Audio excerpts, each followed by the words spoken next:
Dyn ni'n lansio'r ymgyrch oherwydd adeg yma'r flwyddyn mae ffermwyr yn gosod ei defod allan ar y mynyddoedd, unau ar ôl wynnau.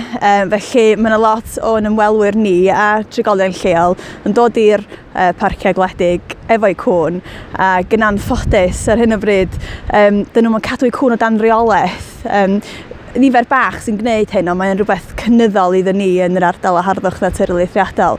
Felly, dyn ni'n trio targedu ymwelwyr, pobl lleol, ac dyn ni'n gofyn iddyn nhw'n garedig i cadw eu cwn o dan rheolaeth neu i roi'r cwn ar denyn.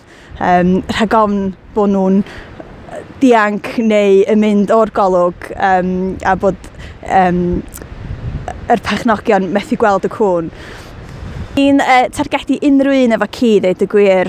Dyn ni'n cael llawer o ymwelwyr, felly pobl o tu allan yr ardal, ond dyn ni hefyd yn cael trigolion lleol sydd yn defnyddio'r parciau ar y tirwedd anhygoel yma, jyst i cerdded i cwn bob dydd, felly mae unrhyw un sydd efo ci yn darged iddyn ni o'r rhan o'r ymgyrch. Dwi'n cytuno efo'r ymgyrch. Mae'n bwysig bod pobl sy'n dod i gefn gwlad yn gyfrifol iawn o beth sydd o'i gwmpas nhw, bod y cwn wastad ar denyn a beth gyda nhw.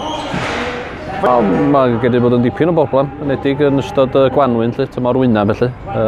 Cwn ddim ar denyn a felly yn disturbio yr hwyn a wedyn maen nhw'n colli mamar a bethau felly a mae hynny'n broblem yn ei hun, ond mae yna broblemau eraill efo cwn yn lladd hefyd felly. So mae ci ar denyn yn bwysig i mi fath.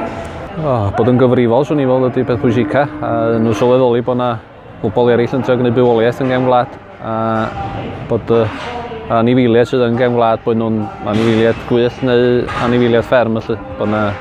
Bod yn gyfrifol a bod y ci ar denyn bob amser. Ar y cyfan mae'r pobl yn dda iawn, ond sy'n neb yn meddwl bod eu cwn nhw yn mynd i wneud dim byd, yna di'r baedd.